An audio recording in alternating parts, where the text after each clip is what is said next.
You open a new Spring Boot project. You create a few packages, maybe controller, service, repository. It works. You ship it. 6 months later, the same project has 14 classes. Every package has 15 files, and nobody, including you, knows where anything lives. I've seen this in every company I've worked in, and I've done it myself. The problem is not that developers are bad at Spring Boot. The problem is that Spring Boot doesn't tell you how to structure your code. It gives you a framework. It doesn't give you an architecture. In this video, I'm going to show you exactly how I structure every Spring Boot application, from a small service to a production system, the rules I follow, the mistakes I stop making, and the structure that actually scales. Before I show you the structure, I need to explain why most approaches fail. Package by layer. The default approach everyone starts with. Controller, and you put every controller in the one package.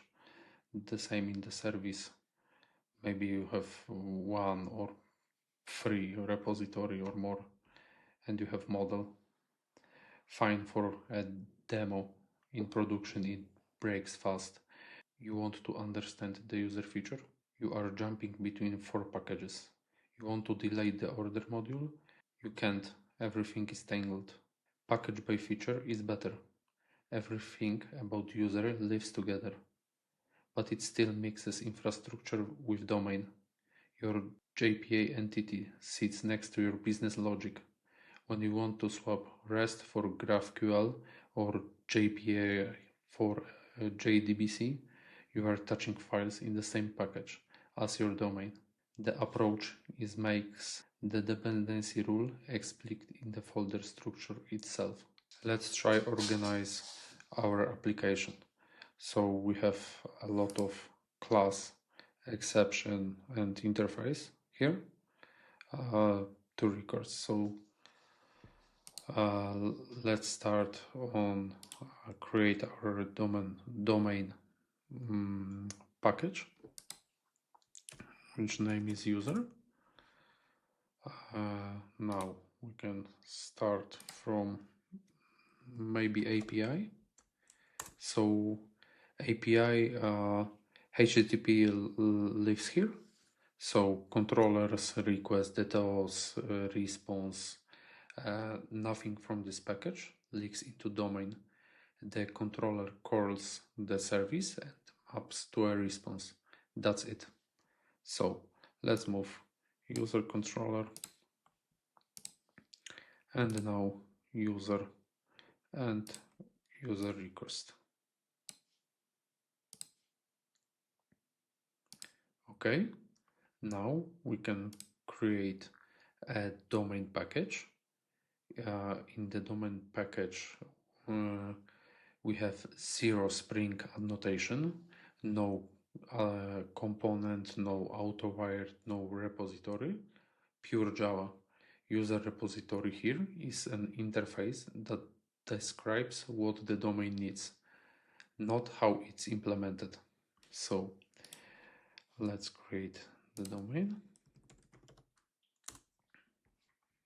So in the domain we can put class user. Now we do not implement. Now we don't focus on the implementation, we focus on our project structure. So put user, remember, not our user entity. Next is the user service, and the next one is the user repository. So the next one would be infrastructure.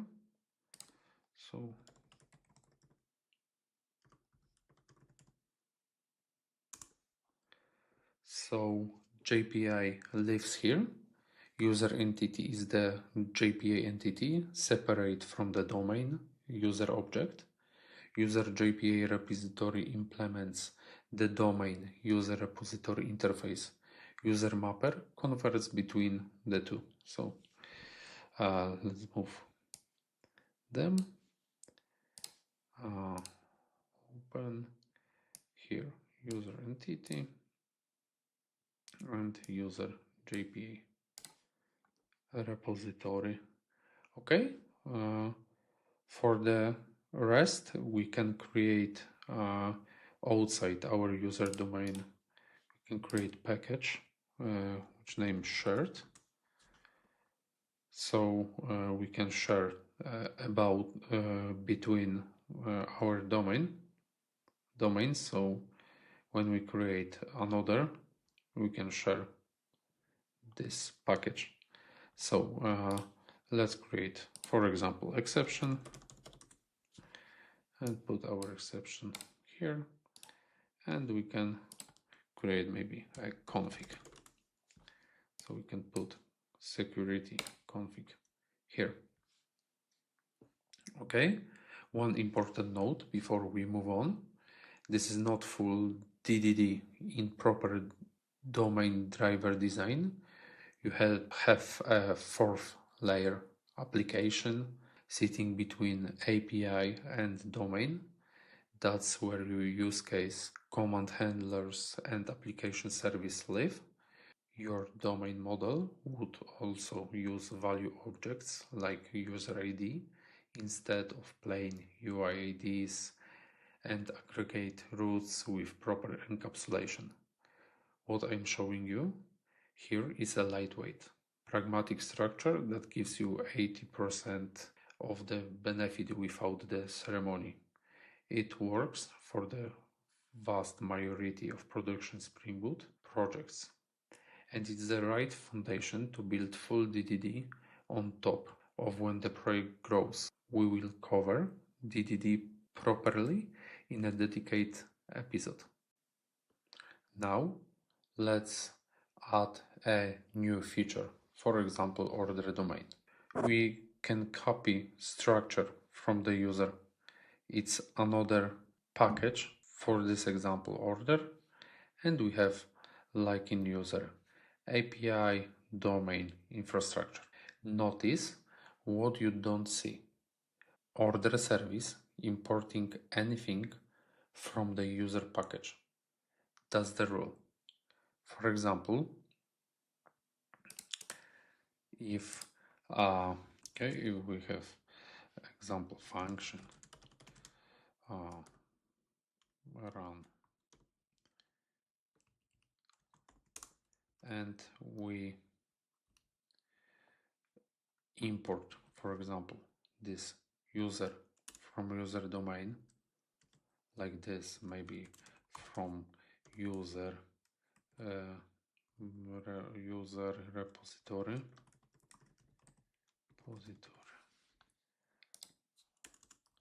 like that,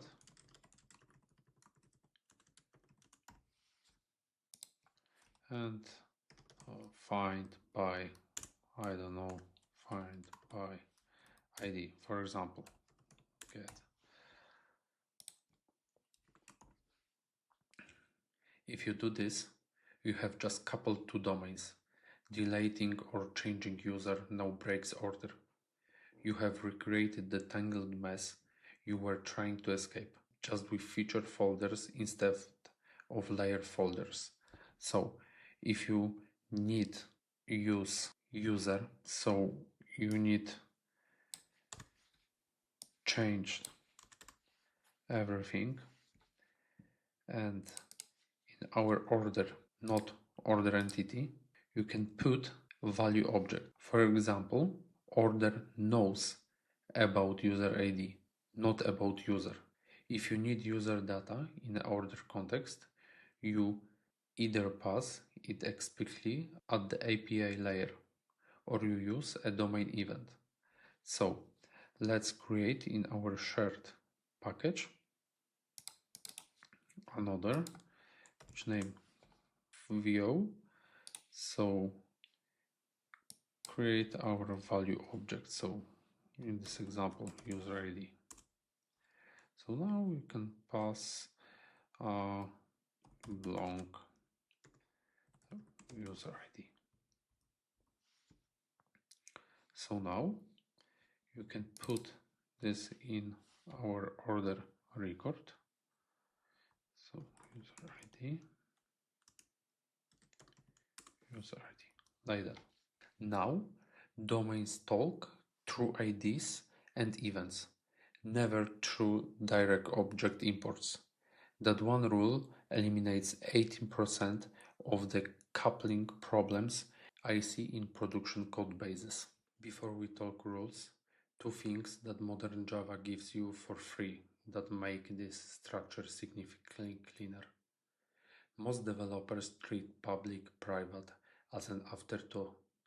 Senior developers use them as architecture enforcement. That middle one, package private, is the most underused modifier in Java. No keyword, just nothing. If a class or method in domain is package private, nothing in API on infrastructure can import it. The compiler enforces your architecture for free. You don't need Arch unit, you don't need custom rules, just don't write public. Now I will show you 3 features from modern Java that fit this structure perfectly. Use records instead of class for domain objects and DTOs. So for example, user domain model immutable domain object in one line. For another example is user response. No constructor, no getters, no equals hash code. The compiler generates everything. Your domain object is immutable by default, which is exactly what you want. The next one feature is sealed interface for the domain states. For example, order status from here. Sealed means the compiler knows every possible state. No subclasses outside this file, and the payoff comes here. Pattern matching switch without default.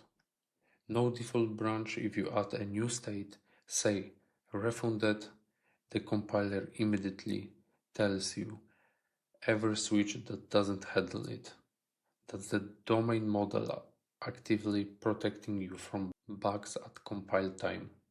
You don't get that with an enum and batch of if-else. Now remember these 3 rules and never break it. Rule number 1. No cross-domain imports. User never imports from order. If they communicate, it goes through a shared interface or a domain event. This is what makes features independently deployable if you ever go microservices. Rule 2. DTOs never enter the domain. Your user request DTO never gets passed to user service. For example, function create user and you pass user request. It gets mapped at the controller level. Your service signature, create user, string email, string name, not create user, and you put user request. Domain stays independent of API contract. Rule number 3.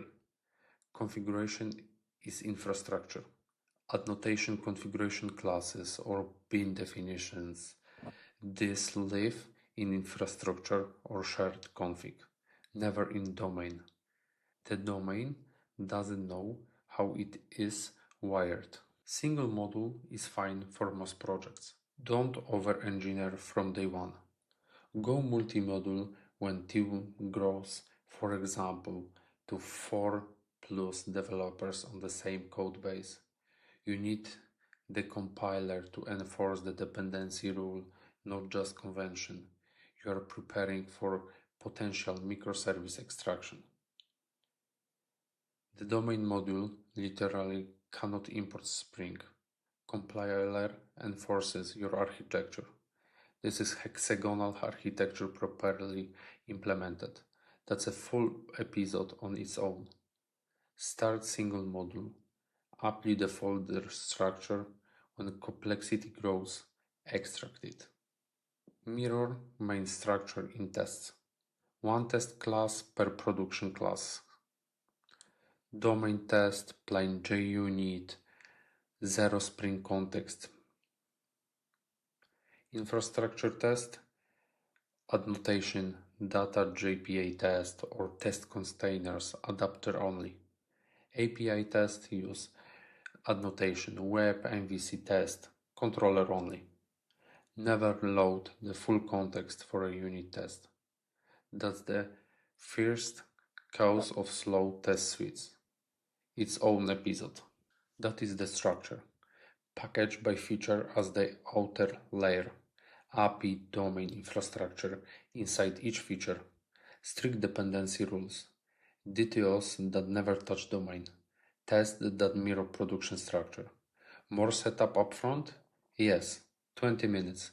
Save hundreds of hours as the code base grows. Absolutely. Next episode, annotation transactional. 5 books you are almost certainly shipping right now. If you have ever had a transaction that didn't roll back when you expected, that is the episode for you. Source code on GitLab, link in the description. Subscribe if you want production level Spring Boot. See you Tuesday.